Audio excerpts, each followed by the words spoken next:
जब रिलेशन में आए थे तो आपने पहली शायरी क्या लिखी थी? शायरी पहले स्टार्ट की, ब्रेकअप बाद में हुआ। आपने स्टार्टिंग से अपनी खुद की शायरी लिखी है फिर हाँ, कहीं से शुरू कॉपी से पेस्ट भाई। करी है? नहीं, कॉपी पेस्ट नहीं करी, कभी नहीं करी। एक राउंड में लड़के खत्म। क्या अपने पापा से ऐसे ही बोलोगे कि एक राउंड में थक जाते हो घर पर?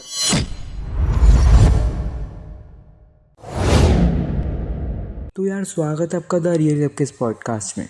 आज हमारे साथ वो इंसान है जिनकी शायरी सिर्फ लिखी नहीं जाती, महसूस भी की जाती है, और उनका नाम है आशु जायसवाल। चलिए मिलवाते हैं उनसे। तो आशु भाई, ब्रेकअप कब हुआ है? ब्रेकअप के बाद में शायरी स्टार्ट कर दी या शायरी पहले स्टार्ट करी? नहीं, शायरी पहले स्टार्ट की, ब्रेकअप बाद में हुआ। ब्रेकअप बाद में हुआ था? हाँ, कितने साल का रिलेशन था? तभी मतलब ऑलमोस्ट साल भर का था, उसके बाद ही ब्रेकअप हो गया था। एक के संग में था मतलब बहुत सारे के संग में था? नहीं, एक ही के संग था यार। नहीं हो जाता है ना कभी कभी। नहीं, वो आज हो जाता है, आजकल जो आपकी एज है उसमें हो जाता है। हमारी एज में एक के साथ ही होता था। एक के साथ ही हुआ था? तो चीट किसने करा? चीट नहीं किया एक्चुअली। कई बार ज़रूरी नहीं कि हर बार चीटिंग ही हो। कई बार ना, जब आप रिलेशनशिप में शुरू में आते हैं तो आप इतने मैच्योर नहीं होते। जैसे जब मैं रिलेशनशिप में आया था, मेरी उम्र 18 साल थी, और जो जिनके साथ रिलेशनशिप में आया था उनकी उम्र 17 साल थी। तो इतनी मैच्योरिटी नहीं थी, तो चीटिंग वाला कोई सीन नहीं था हमारा। बस ये था कि मैं थोड़ा ज़्यादा पॉजिटिव था और वो कम थी, तो हम लोगों के जो करियर गोल थे वो हैम्पर हो रहे थे बात करने की वजह से। डेट्स वाई हम लोगों ने थोड़ा सा गैप दिया। तो आपका शायरी लिखने का जो सफ़र था वो कब से स्टार्ट हुआ? भाई, मेरे हिसाब से जब मैं रिलेशनशिप में आया था उससे 10-15 दिन पहले ही जब बात होना चालू हुई, जब मैंने पहली बार उनको देखा, तभी से लिखने का शौक़ लग गया मुझे। तभी से लिख रहे हैं? कितने साल हो गए इस वक्त? करीबन 12 साल। जब रिलेशन में आए थे तो आपने पहली शायरी क्या लिखी थी? यार देखो, ये तो मुझे एग्जैक्ट याद नहीं है मैंने क्या लिखा था, बट मैं शो में एक कविता है जो मैं बोलता हूँ हमेशा। वो थी कि सबसे खूबसूरत क्या है, तो चाँद की शीतलता में ओस की बूंदों को एक टहनी के पत्तों पर घर बनाते देखना, या गर्मी की पहली बरसात में प्यासी सड़कों की खुशी देखना, या देखना किसी परिंदे की पहली उड़ान, या किसी बच्चे की पहली छलांग, नहीं तो तितली को फूल पर बैठे हुए देखना, नहीं तो उस पर किसी बबरे को मंडराते हुए देखना, या देखकर आना जनता एलोरा की गुफाएं, या देखना कैलाश से आसमान को जाने वाला रास्ता। जब सब कुछ देख लेना फिर उसकी आंखें देखना, जब सब कुछ देख लेना फिर उसकी आंखें देखना, और बताना मुझको सबसे खूबसूरत क्या है, सबसे खूबसूरत क्या है। तो ये है जो मुझे लगता है कि मुझे सबसे पहले लिखनी चाहिए थी उसके लिए, बट मैंने कुछ ऐसा ही उल्टा सीधा गानों से चुरा बुरा के इधर उधर से लिख के कुछ भेजा था उसको। उसे पसंद आया, उसने कहा लिखते रहो, अच्छा लिखते हो। तो फिर जब से लिखने का सिलसिला चालू हो गया। तो यार मतलब शायरी जो होती है वो ब्रोकन हार्ट को सही में हील कर लेती है क्या, या सिर्फ कहने वाली बातें हैं? यार एक्चुअली क्या होता है ना, शायरी जो है बातचीत करने का ही एक तरीका है। मतलब जल्दी जो मतलब ज़्यादा बात कम शब्दों में जो हो जाता है उसे शायरी कहते हैं। तो क्या है, हम अपने दिल का हाल किसी को बताने हो तो पूरी बात हम बताएं, उससे अच्छा 2 शब्दों में उसे निकाल दें, उसी को शायरी कहते हैं। तो वो निकल जाती है, लोग सुनते हैं इसलिए क्योंकि उनको लगता है कि हाँ अच्छा लग रहा है सुन के, कोई हमारी फीलिंग जैसा व्यक्ति है वो समझ पा रहा है। क्योंकि शायरी और संगीत दोनों चीज़ें जो हैं फील करने के ऊपर हैं, तो हम रिलेट करते हैं तो अच्छा लगता है। आपका रिलेशनशिप था वो आपका स्कूल लाइफ में स्टार्ट हुआ या फिर कॉलेज लाइफ में? हम मेरा कॉलेज फर्स्ट ईयर था, और जिनके साथ शुरू हुआ था उनका स्कूल ख़त्म हुआ था। उनका स्कूल ख़त्म हुआ था, आपका कॉलेज स्टार्ट हुआ था। तो कॉलेज में काफ़ी अप्रोचेस आई होंगी? कॉलेज में तो आती हैं यार, मतलब इतने अच्छे नहीं लगते थे हम तब। लगते तो कितने बढ़िया तो लगते हैं भाई। बट हाँ, अप्रोच क्या आती थी, मतलब दोस्त थे सभी लोग। ऐसा होता था कि मतलब वो वाला हमें कभी मौका मिला नहीं कि बाइक पे हम किसी लड़के के पीछे जा रहे हैं, ये सब चीज़ें तो नहीं हो पाई हमसे। बाइक नहीं थी ना, किसी दोस्त के पास भी नहीं थी, और जो हमारा जो मिजाज है वो ये है कि हम किसी के आगे हाथ नहीं फैला सकते। तो ऐसा नहीं था कि किसी से कहें कि बाइक दे दो, बंदी घुमाने हैं। तो ऑटो में कौन सी लड़की पटती है यार। सही बात। तो फेसबुक पे थोड़ी बहुत लड़कियों से बात होती थी, जब मिलने जाते थे तो 10 रुपये के ऑटो में बैठ के जाते थे। तो कोई लड़की ज़्यादा दिन रिलेशनशिप में नहीं आती थी, बट जिसके साथ मैं रिलेशनशिप में आया उसके साथ मैं ऑटो में ही घूमा, उसके बाद बाइक पे भी घूमा, और उसके बाद कार में भी घूमा। कार में भी। तो कितने साल रहा था रिलेशन? 1 साल आपने बताया था। उस समय 1 साल। उस समय 1 साल मतलब उसके बाद में? उसके बाद फिर से पैचअप हो गए ना। अरे यार। उसका फिर कितना टाइम रहा? उसके बाद चल रहा है। चल रहा है अभी? हाँ जी। तो शायरी जो होती है वो ज़्यादा पर्सनल, मतलब पर्सनल एक्सपीरियंस होता है, उससे इंस्पायर्ड होती है? औरों के एक्सपीरियंसेस से ज़्यादा होती है। पर्सनल मतलब एक्सपीरियंस कैसे? कितना ही होगा आपका, मतलब या तो बहुत ही ज़्यादा, या तो आप गरीबी में जियोगे तो गरीबी की शायरी करते रहोगे, है ना, अमीरी की, एटीट्यूड की, तो जो हो नहीं होता उसी को आदमी पाने की कोशिश करता है ना। दिल टूट जाएगा तो उसी की शायरी करते रहोगे, कोई मिल जाएगा तो उसके बारे में शायरी करते रहोगे, तो एक आर्ट, एक व्यक्ति तक आप लिमिट हो जाएगी आपकी आर्ट। तो आपको औरों के एक्सपीरियंसेस भी देखने पड़ेंगे कि जैसे सोजल आप क्या सोचते हो, आपसे मिला मैं, आपने अपना दुखड़ा मेरे को रोया, मुझे लगता है कि ये चीज़ मैं छोटी सी 2 लाइनों में आपकी बात ख़त्म कर दूंगा। तो इस तरीके से लोगों से मिल के, नए नए लोगों को जानने के बाद नई नई चीज़ें लिखते हैं। अलग अलग तरीके के शेर होते हैं, अलग अलग तरीके की कविताएं, कई बार अच्छी भी होती हैं, कई बार पढ़ने के बाद लगता है कि इन्हें नहीं पढ़ा जाए तो नहीं अच्छा पढ़ा है। जाए तो अच्छा है। तो दोस्ती यारी का क्या सीन था कॉलेज और स्कूल में? अच्छे दोस्त मिले जीवन में, दोस्त ईश्वर ने बहुत कृपा करी कि दोस्त बहुत अच्छे मिले, अच्छा, बहुत अच्छे, हर चीज़ में सपोर्टिव? हर चीज़ में सपोर्टिव। किसी भी, मतलब एक ऐसा दिन नहीं जाता जिस दिन मैं अभी भी स्टिल मैं अपने दोस्तों से बात नहीं करता। दिन में एक बार तो बात होती ही होती है। मैं नहीं करता, अगर मैं फ़ोन नहीं करता तो सामने से फ़ोन आ जाता। ये एक मतलब बैड लक है कि हम लोग सब लोग एक शहर में नहीं हैं सारे दोस्त, बट फिर भी हमने कम्युनिकेशन आपस में बना रखा है। मतलब स्कूल फ्रेंड अब तक जुड़े हुए हैं आप? यार दोस्त आपके हैं ना तो आपका बचपन जीवित रहता है। दोस्त आपके तो पास है। जब तक है ना, जब तक आपका बचपन जीवित रहेगा, आप उनसे हंसी मजाक करोगे, वो ना आप एक मतलब फ़िल्टर नहीं लगाते अपने ऊपर। जैसे दोस्तों के साथ ना आपको एक फ़िल्टर लगाने की ज़रूरत नहीं है कि क्या सोचना बोलना नहीं है पड़ता क्या बोलने से नहीं, पहले क्या कि बोलना है बोलना क्या नहीं बोलना, ये बोलेंगे तो क्या ये बोलेगा, जज कर लेगा, वो कुछ भी बोले कोई फ़र्क नहीं पड़ता। तो दोस्त होने चाहिए अच्छे, मेरे को तो अच्छे मिले। तो दोस्तों को आपने कुछ लिखा है, कोई 4 लाइन हो तो हाँ सुनाओ। मैंने लिखा था, जब मेरा ये ब्रेकअप हुआ था तो मेरे दोस्तों ने मुझे बहुत संभाला। जब पहला ब्रेकअप हुआ था तब मैंने लिखा था, दोस्त तेरी दोस्ती पे मुझे एतबार है, तू ही मेरी ताकत, तू ही मेरा करार है, वो आई थी ज़िंदगी में तेरे बाद, इसलिए तू ही मेरा पहला प्यार है, तू ही मेरा पहला प्यार है। तो ये थोड़ी गे वाली शायरी लगती है बट हमारे रिलेशन जो है वो भाई वाले हैं, तो कुछ ऊंच नीच नहीं है उनमें।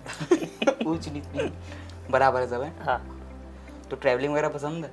हाँ भाई पसंद तो है, कोई ले जाए तो। क्योंकि ट्रैवलिंग के लिए थोड़े पैसे लगते हैं, पैसे हैं और वो तो है ना। पैसे हैं, पर वो लोग भी लगते हैं और वक्त भी चाहिए होता है। मतलब वो सोलो ट्रैवलर वाली वाइब तो मेरे अंदर है नहीं। तो क्या कमी है? दोस्तों की कमी है, पैसों की दोस्त कमी है, हैं, टाइम की कमी है? तीनों ही की चीज़ों की कमी कहूँगा मैं। एक भी चीज़ स्टेबल नहीं है। मुझे ऐसा लगता है यार, देखो ट्रैवल को ना अननेसेसरी हाइप कर रखा है, मुझे ऐसा लगता है। पहले लोग बाग ट्रैवल करते थे, 10-10, 15-15 लोगों का ग्रुप दोस्तों का ट्रैवल करता था, कम बजट में लोग बाग घूम लेते थे। आज जो इंस्टाग्राम का ट्रैवल है, वो वाला ट्रैवल मेरे को नहीं पसंद है कि आप लेविश जगह पे जा रहे हो, वहाँ पे फ़ोटोज़ वीडियोज़ बना रहे हो। ऑल तो मेरे पास पैसे भी नहीं है वो करने के, बट फिर भी वो मुझे पसंद नहीं आता है। ट्रैवल मतलब आप बैठे हो दोस्तों के संग, कहीं भी चले गए, 100 किलोमीटर, 50 किलोमीटर, 80 किलोमीटर रैंडमली, तो वो उसे ट्रैवल Random कहते plan हैं। ज़्यादा अच्छा हाँ, है। रैंडम ट्रैवलिंग अच्छी लगती है। और दोस्तों के साथ तो यार, मैं तो, हम लोग गोवा में थे, हम लोग सारे दोस्त गोवा गए थे एक बार, 3 दोस्त। तो आप बिलीव नहीं करोगे, हम एक होटल में पूरे, गर्मी बहुत थी तो ऐसा लगा कि गर्मी बहुत है, नहीं जाते हैं बाहर, तो हम पूरे दिन होटल में ही पड़े रहे और गरम मसाला मूवी देखी मस्त, और आपस में मजाक करते रहे, खाया पिया, वहीं पुल में चले गए, फिर वापस आ गए। तो गोवा हम बस नाम के लिए गए, 3 दिन में हम 2 दिन तो होटल में ही रहे। 2 दिन होटल में रहे? हाँ, एक मतलब दिन? होटल में किसी और को नहीं बुलाया, हम लड़के तुम सोच रहे हो कि वहाँ नहीं, पर वो तो मैं समझ गया, लड़की लड़के थे। हाँ लड़के ही थे। मूवीज़ वगैरह देखिए आराम से अपने। यार देखो 3 दोस्त या 4 दोस्त है ना, तो डिसाइड हो जाता है बारी बारी कौन किसकी लेगा। मतलब पहले 3 दोस्त मिलके एक की मारते हैं थोड़ी देर, फिर उसकी ज़्यादा मार लेते हैं तो उसको छोड़ देते हैं, थोड़ी देर शांत रख देते हैं, कि फिर वो उसको अपने ग्रुप में लेके जिसकी टांग जो खींचने ज़्यादा में मजा बोल आता रहा था वो एक दूसरे की ऐसे करके लेते हैं, तो उसमें मज़ा आता है। वो ही मतलब उसमें टेंशन फ्री वाला मामला होता वही है। चीज़ें कुछ ऐसी होती हैं, याद रह जाती और फिर दोस्तों के साथ ट्रैवल करते समय ना एक टेंशन ये भी है कि कहाँ जाना है, किधर पहुँचना है, क्या पैसे हैं, कौन सा होटल है या नहीं है, गाड़ी में पेट्रोल ख़त्म हो गया, गाड़ी खत्म हो गई, टेंशन नहीं है। आपकी गाड़ी ठुक गई, एक्सीडेंट हो गया, उसके बाद भी दोस्त हंस रहे होते हैं कि जिंदा बच गए। जितना बच गए। मज़ा तो आया।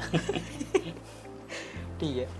तो आपके हिसाब से जैसे कि आजकल का यूथ क्या है ना कि शायरी कर रहा है, बहुत लोग शायरी कर रहे हैं, इंस्टाग्राम पे वो कॉपी पेस्ट कर रहे हैं शायरी, तो ये चीज़ सही है? यार वो दूसरों की कॉपी पेस्ट कर रहे हैं शायरी, अपनी नहीं बना रहे। हाँ तो यार ये तो होता ही है यार। उनके व्यूज़ जो जो रियल टैलेंट है उनसे ज़्यादा व्यूज़ उनके हैं। वो तो होगा ही यार।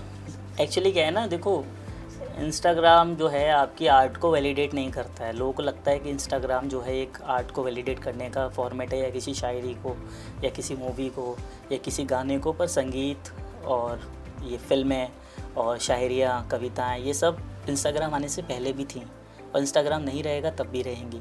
ये इनफाइनाइट चीज़ है, मतलब शुरू से लेके आज तक चलती आ रही है। तो व्यूज़ आने से ज़्यादा कोई मैटर नहीं करता। जो आर्ट जिसकी है वो अगर किसी की चुरा भी लेगा तो ऐसा तो नहीं है कि कल को वैसा लिखने लग जाएगा। तो जब वो अपना लिखना चालू करेगा ना तो पता चल जाएगा कि ये इसका नहीं है। तो कितने दिन कर लेगा आदमी, और कितना ही कमा लेगा, कुछ नहीं होता, उससे कोई फ़र्क नहीं पड़ता। करने तो चोरी, क्या फ़र्क पड़ता है। अपनी तो असलियत सबको मालूम होती है ना यार, 2 साल 3 साल बाद पता चल ही जाता है। आपने स्टार्टिंग से अपनी खुद की शायरी लिखी है फिर हाँ, कहीं से शुरू कॉपी से पेस्ट भाई। करी है? नहीं, कॉपी पेस्ट नहीं कभी करी, नहीं करी? कभी नहीं करी। आपके तो करी होंगे ना लोगों ने, कहीं पे देखा है ऐसा? हाँ, कोई आपकी शायरी? की है यार, और काफ़ी बार की है। पहले गुस्सा भी आता था, बट अभी नहीं, अब तो कोई फ़र्क नहीं पड़ता। हाँ ठीक है, बस लिख देते हैं वहाँ पर कि भाई क्रेडिट देते थे। अगर अच्छे व्यूज़ आ जाए, देखो हमें भी कब पता चलता है, जब उस पर अच्छे व्यूज़ आ अच्छे जाते views हैं, तब पता चलता है, जब लोग लोग टैग करते हैं। लोग टैग कर देते हैं, अच्छे व्यूज़ आ जाते हैं, तब हमें पता चलता है कि अबे भाई ये हमारी यहाँ तक पहुँच गई। ठीक है, तो ये तो कॉपी करना तो शुरू से चल ही रहा है, आज से नहीं है, शुरू से ही है, पहले भी हो जाता था। एक मशहूर पोएट है मनहर सेठ करके, तो उन्होंने भी कुछ फीमेल के लिए ऐसा कुछ बोला था कि एक लड़की ख़त्म, तो उसके ऊपर आपकी क्या वो है? मैं तो ये कहूँगा कि यार इस तरीके की बातें हैं शायरी के उसमें नहीं बोलनी चाहिए। और मतलब ये चीज़ ठीक नहीं है जो आप कर रहे हो, क्या बोल रहे हो। आपको लोग सुनते हैं, इतने लोग सुनते हैं, एडमायर करते हैं, आपके शोज़ की टिकट लेके आते हैं आपको देखने के लिए, तो क्या आप बोल रहे हो इसका तो आपको मतलब थोड़ा ध्यान रखना चाहिए स्टेज पे ऑन माइक। या शायरी में ये सब चीज़ें नहीं आती मेरे ख्याल से। तो मैं तो कहूँगा किसी भी आर्ट में क्या ज़रूरत है। अगर लोग आप मुझसे कहते हैं कि ज़रूरी है वल्गैरिटी, तो मतलब जो चीज़ आपने माँ बाप के सामने कर सकते हो तो ठीक है, सही है फिर वो। पर आप छुपाते हैं ना, नहीं दिखाओगे आप माँ बाप को ये चीज़। क्या अपने पापा से ऐसे ही बोलोगे कि 1 राउंड में थक जाते हो घर पे? नहीं बोलोगे ना। तो फिर ये बात स्टेज पे नए बच्चों को क्यों सुनानी है? जो 16, 17, 18 साल के बच्चे आपको देख रहे होते हैं, वो तो यही सोचेंगे यही शायरी है। वो लिखेंगे राउंड में, वो लिखेंगे 2 राउंड में, कोई लिखेगा 10 राउंड में। फिर वो कॉपी पेस्ट होती जाएगी आगे। बात यहाँ पे महिलाओं की बात नहीं है, बात है वल्गैरिटी की ही, कि करना ही क्यों है, किसी भी आर्ट में करना ही क्यों है ज़बरदस्ती। जिस चीज़ की नीड नहीं है उसे घुसेड़ना ही क्यों? मतलब ये कुछ वैलिड, मतलब कुछ ऐसा था भी नहीं उसमें। कोई वो उस पूरी लाइन का ही सेंस नहीं बनता था। उस लाइन से लेके जो जहाँ से उसने शुरू की, जहाँ से उसने एंड की, उस कविता का या जो भी उसने शायरी जो भी वो बोलता है उसका कोई सेंस नहीं था। पता नहीं क्यों किया, जो जोश में उसे लगा कि चल रहा है सब कुछ, डार्क कॉमेडी का टाइम है तो हम भी थोड़ा सा हाथ डार्क आजमा कॉमेडी लेते हैं। स्टैंड अप कॉमेडी में होती है। हाँ, तो वो शायद वो सोच रहा होगा कि मैं स्टैंड अप कॉमेडियन हूँ क्योंकि पोइट्री तो नहीं कर पा रहा था। नहीं होती है पोइट्री तो नहीं कर पा रहा था, बट शायद हो सकता है स्टैंड अप कॉमेडियन हो, आइडिया नहीं है। और आपके हिसाब से व्हाट इज़ पोइट्री? जो नए लोग हैं, जो नया यूथ है, जो अगर लिखना चाहें पोइट्री वगैरह, तो क्या क्या चीज़ें ध्यान में रखनी चाहिए उनको? यार देखो, नियम तो बहुत सारे हैं शायरी कहने के, नज़्म कहने के। नियम की भी मुझे थोड़ा बहुत मुझे पता है, थोड़ा बहुत मुझे नहीं पता है, क्योंकि सब कुछ तो हर आदमी नहीं जान सकता। बट मैं एक चीज़ कहूँगा कि सबसे ज़्यादा इम्पोर्टेंट है इमोशंस। आपके अंदर इमोशंस होने चाहिए, मतलब आपको फील होनी चाहिए कोई भी चीज़ लिखने से पहले, कि आप मतलब सामने वाले की चीज़ या अपने ऊपर जो बीत रही है उसको फील कर पाओ। जब फील कर पाओगे तो ऑटोमेटिक आप कुछ ना कुछ अच्छा लिख दोगे, भले वो शायरी हो, कविता हो या कोई कहानी हो। वो लिखने के लिए सबसे पहले वो चीज़ आपको ऑब्ज़र्व करके फील करना पड़ेगा। ऑब्जर्वेशन आपकी अच्छी होनी चाहिए, ऑब्जर्वेशन, इमोशन 2 चीज़ें होनी चाहिए, तो कुछ ना कुछ आप अच्छा लिख लोगे या कर लोगे किसी भी आर्टिस्टिक फील्ड में। तो यार किसी भी चीज़ को राइम कर देना ये पोइट्री है, क्योंकि इंस्टाग्राम में आजकल यही चल रहा है, हर कोई भी चीज़ को राइम कर देगा तो शायरी बन गई, पोइट्री हो गई। मतलब उसकी कह रहे हो कल कमाएंगा तो आज खाएंगा। हाँ। मेरी जान यार देखो क्या है ये, देखो पोइट्री तो क्या है, लोगों को लगता है कि 4 शब्द राइम हो जाएंगे तो हमारी कविता हो जाएगी या वो हमारी शायरी हो जाएगी, बट ऐसा नहीं है। और उनको भी पता होता है कि वो क्या पढ़ रहे हैं, क्या उसकी मतलब क्या वो जानते हैं क्या नहीं, वो करते हैं क्योंकि लोग उसे सुनते हैं। आप मेरे तक पहुंची वो चीज़ तो लोगों ने शेयर की होगी तभी तो पहुंची ना। तो लोग ही जब छपरी हैं तो लोगों को तो छपरी कंटेंट बनाना ही पड़ेगा। पहले तो ऑडियंस ही ऐसी है तो क्या कर सकते ऑडियंस ही ऐसी है। हैं। ऑडियंस काफ़ी हद तक यही सुनना चाहती है, हल्की चीज़ें सुनना चाहती है। जैसे कि मेरी एक शायरी थी कि ये होटल वाली मोहब्बत वाले क्या जाने, चुगने में उसे हमें 4 साल लगे थे। ये ज़्यादा चलती है। और एक कविता है मेरी वुमेन सेफ्टी को लेके, वो लड़कियां ही शेयर नहीं करती। कितना फर्क है। मेरे इतने फॉलोअर्स होने के बाद आज तक वो वीडियो वायरल नहीं हुई, तो फिर कोई क्यों ही डालेगा, लिख के ही रख लेगा ना अपने पास। सर लोगों को नेगेटिव ज़्यादा पसंद आता है, नेगेटिव चीज़। नेगेटिव नहीं यार, उनको उसमें फ़न आता है, उनको ऐसा लगता है कि ये कुछ चीज़ अलग है, इसमें मज़ा आ रहा है, तो करते हैं लोग आधे से ज़्यादा। देखो इतना दुख है जीवन में सभी के, इतने परेशान हैं लोग, इतना मतलब कोई डिप्रेशन में है, कोई किसी की टेंशन में है, कुछ है, तो उसमें हम लोग जो शायरी करते हैं वो थोड़ा सा उनको थोड़ा दिल उनका हल्का करती है। वो 2-2:30 बजे के बाद हमें उन्हें हमारी ज़रूरत लगती है, उससे पहले उन्हें कुछ ना कुछ फ़नी कंटेंट चाहिए होता है, तो वो दिन भर वो कंज्यूम करते हैं। हाँ यार, ये क्या होता है कि दिन में लोग शायरी पे इतना फोकस नहीं करते ना, रात में करते हैं, वो भी 2-2:30 बजे के बाद ही। इमोशंस अपने पीक पर होते हैं ना, आप अकेले होते हैं जब आप अपने खुद से रियल मिल पाते हो, जब आपके आसपास कोई नहीं होगा ना, जब आप अपने आप से मिल पाओगे, जब आसपास सब होंगे तो आपको जैसा समाज है या जैसे वो लोग हैं वैसे आप लोग चलोगे, है ना। जैसे 6 लोग एक सी फ़नी बातें करते हैं तो 6 लोग आपस में फ़नी बातें करेंगे, पर जब वो 6 लोग अपने अपने घर जाएंगे और अकेले होंगे तो अपने बारे में सोचेंगे, तब उन्हें हमारी शायरियाँ रिलेटेड लगती हैं, क्योंकि हम भी ये अकेलेपन में ही लिखते हैं ना शायरी भी, अकेले होके।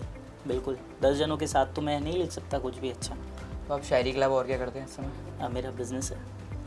तो कैसे टाइम मिलता है बिजनेस के अलावा शायरी के लिए? टाइम ही टाइम है हमारे पास, कौन सा काम है शायरों के पास, फ्री रहते हैं। नहीं, बिजनेस आप संभालते होंगे ना?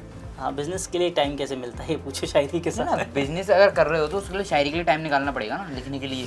जैसे आपने बोला अकेले बैठ के लिखनी पड़ती एक्चुअली है। मेरा बिज़नेस है, मैं नौकरी नहीं करता हूँ, तो मैं अपना खुद का मालिक हूँ, तो मैं अपना टाइम मैनेजमेंट कर लेता हूँ। अच्छा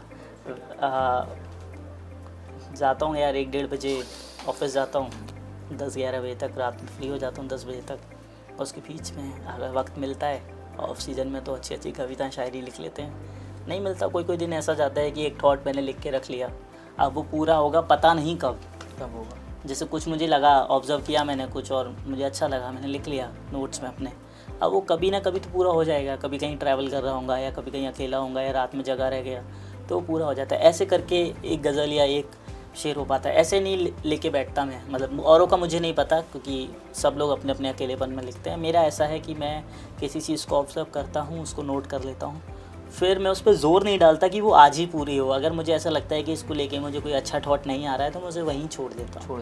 फिर वेट करता हूँ 2-4 दिन बाद। कई बार ऐसा होता है कि मैंने कुछ और लिखा होता है और 2-4 दिन बाद मैं उसे पढ़ता हूँ, उसको लेके और बेटर थॉट आ जाता है तो फिर मैं उसको लिखता हूँ। तो बहुत सारी गज़लें अधूरी हैं, बहुत सारी नज़में अधूरी हैं, बहुत कविताएं पढ़ी हुई हैं, कहानियाँ, बहुत कहानियाँ लिखी हुई हैं, बट ज़्यादा काम अधूरा है, पूरा बहुत कम हो पाता है। क्योंकि आपको पता ही है, आपने बोला जैसे बिज़नेस करते हो तो उसके लिए मुझे एग्जैक्ट मैं प्रॉपर वो नहीं कर पा रहा हूँ, टाइम नहीं है पूरा प्रॉपर शायरी को देने के लिए। तो इंस्टाग्राम पे आप शायरी परफॉर्म करते हैं, उसके अलावा और कहाँ करते हैं? शोज़, कॉलेज शोज़ होते हैं, ओपन माइक सबसे अच्छा प्लेटफॉर्म है आर्ट को अपनी सही करने के लिए। ओपन माइक से ये डिसाइड हो जाता है कि क्या कंटेंट हमारा अच्छा है, क्या ऑडियंस सुनना चाहती है। अच्छा, ओपन माइक में कभी ऐसा हुआ है कि जैसे आप गए हो वहाँ परफॉर्म करने, उससे पहले किसी और ने करा हो पोइट्री और वो आपकी पोइट्री बोल रहा हूँ? नहीं, मेरे साथ ऐसा नहीं हुआ लकीली। अगर ऐसा होता तो मैं तो टूट जाते। नहीं कुछ और टूट जाता। नहीं ऐसा नहीं है, जोक्स अपार्ट, अगर ऐसा होता तो मैं उसे बुला के समझाता कि भाई जिसकी आपने शायरी बोली है वो भी पहचान नहीं पाता कि ये शायरी किसकी है। वो मैं ही हूँ। बट हाँ ऐसा हुआ है कि किसी ने किसी की शायरी पढ़ी है और शो ख़त्म होने का। एक्चुअली देखो बीच में तो ह्यूमिलेट नहीं कर सकते आप किसी को, क्योंकि जो ये चीज़ कर रहे होते हैं ना मोस्टली नए बंदे ही होते हैं, पहली या दूसरी तीसरी बार ही परफॉर्म कर रहे होते हैं, तो उनको पहले दिन दूसरी या तीसरी परफॉर्मेंस में डिमोटिवेट कर देना या ऐसा दिखाना कि तुम ज़्यादा जानते हो वो कम जानते हैं, ये चीज़ गलत है। तो शो ख़त्म होने के बाद आप चाहो तो उनको समझा सकते हो, इट्स अप टू यू है। तो मैं तो समझा देता हूँ, मोस्टली लोग समझ जाते हैं, जो ज़्यादा टेढ़े होते हैं उनको वो बहाने मारने लग जाते हैं कि नहीं भैया ये तो मैंने इंस्पायर होकर लिखी थी या वैसे लिखी थी, उनकी नहीं है। तो ठीक है, क्या है, नहीं है तो नहीं है, आगे पढ़ता रहे भाई। तो फैमिली का रिएक्शन क्या रहता है शायरीज़ वगैरह पे? फैमिली रिश्तेदार सुनती नहीं है। आप बताओ कि मतलब होता है ना कि आपके परिवार के लोग ही सबसे कम आपकी आर्ट को एडमायर करते हैं, क्योंकि वो आपको रोज़ देखते हैं, रोज़ देखते हैं, है ना। उनके लिए आप वो कुछ एक्स फैक्टर क्रिएट नहीं कर सकते, उनके लिए नॉर्मल है वो। उनके लिए आप नॉर्मल रहोगे, जीवन भर रहोगे। ये मेरे साथ ही नहीं, सभी आर्टिस्ट के साथ रहेगा। तो मेरे को लगता है कि आर्टिस्ट को वैलिडेशन अपनी केवल ऑडियंस से ही रखनी चाहिए, ना दोस्तों से, ना परिवार को। उसको सेपरेट रखना चाहिए। जो उसकी ऑडियंस है वही उसको वैलिडेट कर सकती है, सबसे बेस्ट रहता है। तो ब्रेकअप के बाद में शायरी लिखना ज़्यादा आसान है या फिर जिम ज्वाइन करना? दोनों ही आसान है। मतलब थोड़ा मोटिवेशन तो होता है यार, मतलब जब आपको कोई छोड़ जाता है तो लगता ही है ऐसा कि कुछ तो मैं कर दूंगा, कुछ तो ऐसा कर दूंगा कि वो उसको देख के लगे कि दूसरी मैं देख लूँ। नहीं, बंदी नहीं, वो बंदी अगर देखेगी मुझे, मेरी इंस्टाग्राम स्टोरीज़ को, या मेरे को बाद में पछताएगी कि मैं कितना बदल गया हूँ और कुछ ऐसा। देखो ब्रेकअप ना मतलब इस तरीके से होता है, लड़के लड़कियों के ना थोड़े अलग अलग फेज़ होते हैं। तो ब्रेकअप होने के बाद में शायरी लिखना ज़्यादा आसान होता है फिर जिम ज्वाइन करना? यार दोनों ही आसान होते हैं। होता क्या है कि जब आपको कोई छोड़ जाता है तो ऐसा लगता है कि हम ना उसको कुछ दिखा देंगे करके, ऐसा उसको दुनिया हिला देंगे और बॉडी बना लेंगे 3 महीने में, और 3 महीने में ऐसा उसको रिग्रेट होगा, वो वापसी आ जाएगी। लड़के और लड़कियों दोनों के ना ब्रेकअप के अलग अलग फेजेस होते हैं। जब लड़की का ब्रेकअप होता है किसी लड़के के संग, तो लड़की 3 महीने, 2 महीने, 6 महीने रोती है, फिर मूव ऑन कर जाती है। लड़कों के साथ दूसरा हिसाब है, वो 3-4 महीने लड़की बहुत रोती है, 6 महीने के बाद फिर उस लड़के को प्रॉपर भूल जाती है। लड़का जब किसी लड़की से प्यार करता है और उससे ब्रेकअप होता है और लड़की उसे छोड़ के जाती है, तो वो 6 महीने बड़ा चौड़ में घूमता है कि बहुत लड़कियाँ, एक नहीं 1000। और फिर 6 महीने से लेके जब तक उसका जीवन चलेगा उसके बारे में सोचता रहेगा। मूव ऑन नहीं कर पाते लड़के, आसानी से मूव ऑन नहीं कर पाते। लड़कियाँ स्टार्टिंग के 6 महीने रोती हैं और लड़के 6 महीने नहीं रोते, 6 महीने बाद रोते हैं। 6 महीने के बाद उसके हाथ पैर जोड़ते, गिड़गिड़ाते, तो आ जा मेरी ज़िंदगी में वापस, नस काट लूँगा। ये तो होता है। तो ऐसा क्यों, मतलब लेकिन बहुत सारे लड़के तो कर भी लेते हैं ना क्या मूव ऑन। क्या करेंगे, करने वाले बहुत कुछ कर लेते हैं। मैं मूव ऑन की बात यार देखो, मूव ऑन जो है ना एक मिथ है। मूव ऑन नाम की कोई चीज़ नहीं होती। कोई व्यक्ति आपकी लाइफ में आया, कुछ टाइम रहा, तो उसकी जो मेमोरीज़ हैं वो लाइफ टाइम ही साथ में रहती हैं। बस ये है कि हमें फ़र्क नहीं पड़ना बंद हो जाता है उस व्यक्ति से, उस व्यक्ति की चीज़ों से। उसकी यादें कम आने लग जाती हैं, नई यादें रिस्टोर हो जाती हैं, तो वो चीज़ है। Apart from that move on तो एक ऐसी ही टर्म है जो हम लोग यूज़ करते हैं, बट मूव ऑन नाम की कोई चीज़ नहीं होती। कैसे भूल जाओगे? आपके संग जो घटित हुआ है, जब तक आपको अल्जाइमर नहीं होगा नहीं भूलोगे। आपके संग कोई लड़की रही 2 साल 3 साल, या आप किसी लड़की के संग रहे, तो कैसे भूल जाओगे उसको? वो यादें तो हमेशा रहेगी ना जीवन भर। कुछ नई यादें और अच्छी आ जाती हैं जो उन यादों को दबा देती हैं। तो ऐसा रहता है, मूव ऑन नहीं हो पाता कभी। बस वो चीज़ें कवर अप हो जाती हैं टाइम के साथ। यस। आपके पापा के संग में कैसी बॉन्डिंग है? पापा के संग में जैसी लड़कों की, सारे लड़कों की उनके पापा से होती है, वैसी ही बॉन्डिंग है। थोड़ा कुछ सबकी अलग अलग होती है। नहीं, 90% लड़कों की तो सेम ही होती है। पापा से थोड़ा सा लड़के ना थोड़ा सा कटते हैं।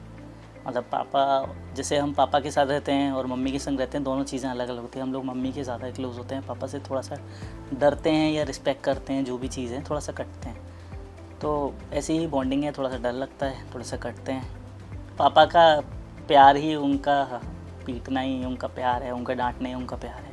तो पापा के ऊपर आपने कुछ लिखा है कभी, कोई लाइंस? पापा के ऊपर मैंने लिखा था कि बच्चों का सुना और सुना औरतों का दुख, मगर किसी ने नहीं सुना आदमियों का दुख। एक बाप है जो उदास देख नहीं सकता, एक बाप है जो उदास देख नहीं सकता, एक माँ है जो पढ़ लेती है आंखों का दुख। तो पापा मम्मी दोनों के लिए लिखा है। अच्छा, ब्रेकअप के बाद में ज़्यादा जरूरी क्या होता है, शायरी लिखना या फिर डीपी चेंज करना?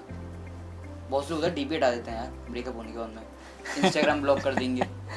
यार ये तो देखो ना, ये जो उस समय हो जाता है, निब्बा निब्बी नहीं, हम भी कभी निब्बा निब्बी थे, सभी होते हैं, सभी करते हैं ये चीज़। देखो जब तक कोई चीज़ हम नहीं कर रहे होते ना, जब तक वो क्रिंज होती है, जब हम करने लग जाते हैं वो बढ़िया लगने लगती है। तो ऐसा लगता है यार, हमें लगता है डीपी हटाने से सामने वाले को फ़र्क पड़ेगा, इसलिए हटा लेते हैं, उसके लिए ही करते सारी चीज़ें। सैड स्टोरी लगा देते हैं। करा है सब क्रिंज बना थोड़ा? हाँ किया है, रिग्रेट भी होता है करने का, पर किया है बहुत। मतलब बहुत सारी चीज़ें करी हैं, डाउनलोड कर करके 2-2 घंटे कोई स्टोरी ढूंढ ढांड के लगाई है, बढ़िया सी रिलेटेबल।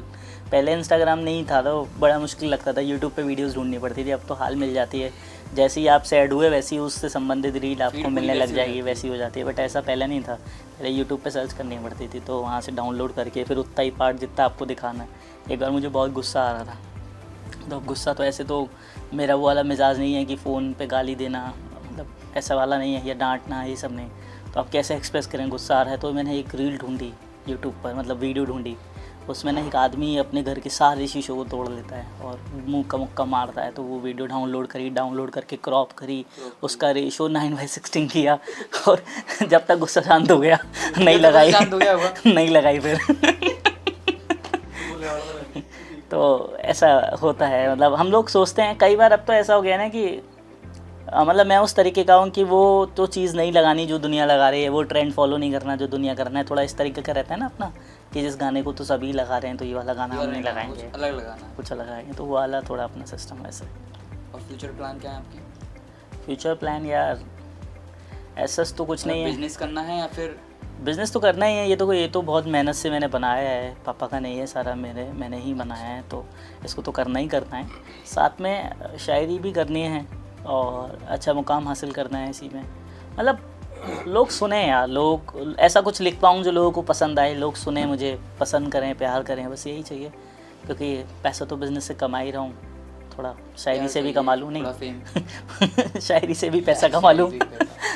देखो यार, पैसा अपनी जगह है, प्यार अपनी जगह है, ठीक है। मेरे को लोग बाग लिखते हैं, लड़के लिखते रहते हैं आए दिन, जब भी कोई शायरी पसंद आती है लड़के। हाँ, आई लव यू भाई, बहुत अच्छा लिखते हो आपने, मेरे दिल के ये अरमान लिख दिए और मेरी ये बात लिख दी, आई लव यू, आपसे मिलूँगा, आप कभी आओ हमारे शहर। तो ये सब प्यार है लोगों का। तो सोचा आपने उनके शहरों में जाने के लिए? ऐसे नहीं होते ना, नहीं आपने बिज़नेस से है एक्चुअली। देखो एक्चुअली होता क्या है, शायरी से जो मैं पैसा कमाता हूँ वो शायरी में इन्वेस्ट करता हूँ, बिज़नेस से जो पैसा कमाता हूँ वो बिज़नेस बढ़ाने के लिए करता हूँ। मैं ऐसा नहीं कर सकता ना कि अपने बिज़नेस का सारा पैसा अपनी शायरी में, आर्ट में डाल दूँ, ये पॉसिबल नहीं है। तो बट अभी आपने लाइनअप शूट जो डाले होंगे? हाँ, तो अभी शोज़ डाले हैं, मिलूँगा लोगों से। कहाँ डाले? अभी मेरा लखनऊ, जयपुर, इंदौर और दिल्ली शो है अपकमिंग। डेट्स तो इंस्टाग्राम बायो पे मिल जाएंगी, मुझसे बात करो, शो का नाम है, तो वहाँ पर और लोगों से मुलाकात हो गई। तो यार ब्रेकअप के अंदर काफ़ी लोग होते हैं नशे वगैरह करने लग जाते हैं, आपका ब्रेकअप हुआ था कुछ 1 साल के फेज़ में, आपने कुछ ऐसा करा था? नहीं यार, एक्चुअली मुझे ना अपने बारे में पता है, मैं ना बहुत एडिक्टिव पर्सन हूँ। अगर मुझे कोई चीज़ पसंद आ गई ना, उसे मैं बार बार करूँगा, तो ये बात मुझे शुरू से पता थी। और अगर पीना शुरू कर देता उस टाइम पे, तो मैं फिर दारू नहीं छोड़ पाता, मैं बर्बाद ही हो जाता। सिगरेट पीना चालू करता तो फिर बर्बाद ही हो जाता। तो इसलिए मैंने कभी टेस्ट भी नहीं की, ना सिगरेट ना दारू। पर हाँ, इस पर मैं शायरियाँ लिखता रहता हूँ, क्योंकि लोग बाग पीते हैं बहुत हैं। जैसे मैंने एक नज़्म लिखी थी, मेरे हाथ में सिगरेट लगी थी, बारिश हल्की हल्की सी थी, मेरे बगल से जब वो गुजरी उस पर मेरी निगाह नहीं गई, पर ना जाने कैसे मेरी घड़ी का कुंदा उसके दुपट्टे में अटक गया। वो पलटी सहमी सी बोली, सॉरी सॉरी, माफ़ कीजिएगा। मैं हंसकर बोला, कोई बात नहीं, बिना गलती माफ़ी मांगना अच्छी बात नहीं। वो बोली, यार सिगरेट पीना भी तो अच्छी बात नहीं। फिर मैंने सिगरेट छोड़ दी। आज 4 साल बाद फिर मेरे हाथ में सिगरेट लगी है, बारिश हल्की हल्की सी है, वो सॉरी सॉरी बोल रही है। यार अब हम साथ नहीं रह पाएंगे, घर वाले मुझे मार देंगे या मर जाएंगे। मैं हंसकर बोला, कोई बात नहीं, बिना गलती माफ़ी मांगना अच्छी बात नहीं। डिफरेंस क्या होता है नज़्म और शायरी? नज़्म जो है उसमें राइमिंग करना कंपलसरी नहीं होता, चाहो तो कर सकते हो, ना चाहो तो नहीं करो, उसे नज़्म बोलते हैं। और जो शायरी होती है, मतलब जो गज़ल होती है, उसमें वो करना। हाँ, जैसे कि नागपुर में डॉली चाय वाला है, आगरा में भी आ चुका है डॉली चाय वाला, सेम डुप्लीकेट कॉपी। हाँ तो पिए चाय?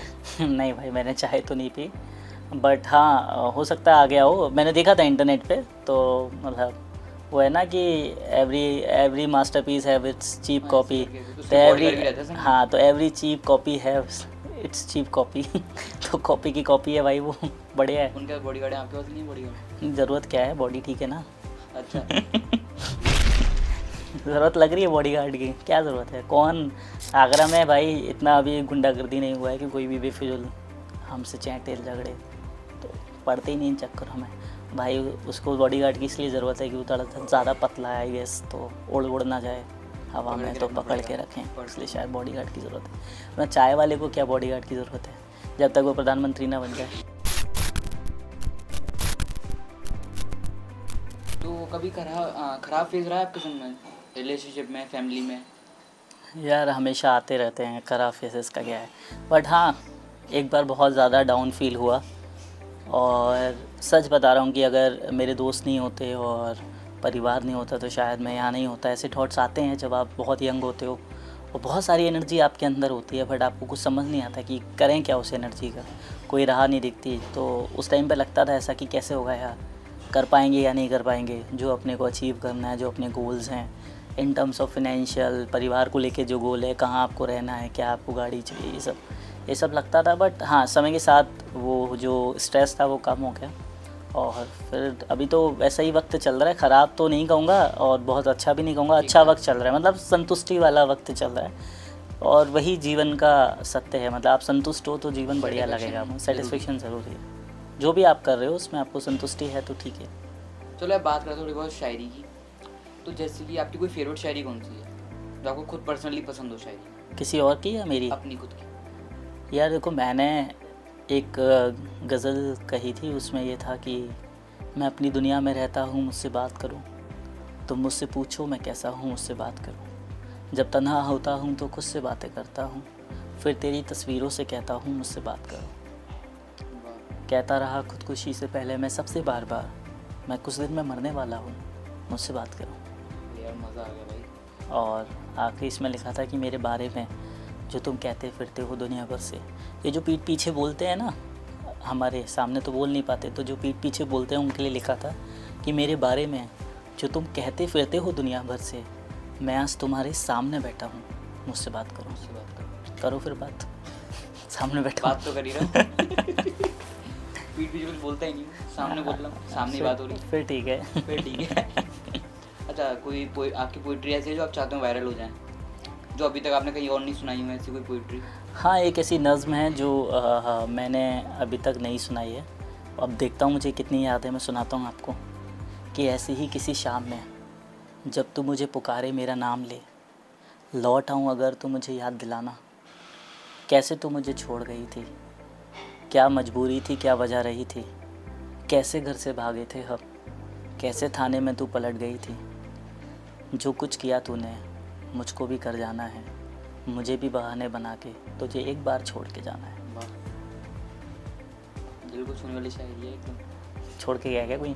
नहीं नहीं नहीं, भागना नहीं। गए तो हैं, छोड़ो ना। और ये आपने बताया ना भी एक और थी, एक और कौन सी थी? नहीं, और तो भाई काफ़ी वायरल भी हैं। वायरल कौन कौन सी है? जैसे कि एक मेरी एक शेर था जो वायरल हुआ कि जिस लड़के पर घर के सारे अमाल लगे थे, उसके अरमान किसी के पामाल लगे थे। ये होटल वाली मोहब्बत वाले क्या जाने, ये होटल वाली मोहब्बत वाले क्या जाने, चूमने में उसे हमें 4 साल लगे थे। यार तो आपने जैसे कि अपने शो का नाम डाला था मुझसे बात करो, ये आपने क्या सोच के डाला शो का नाम?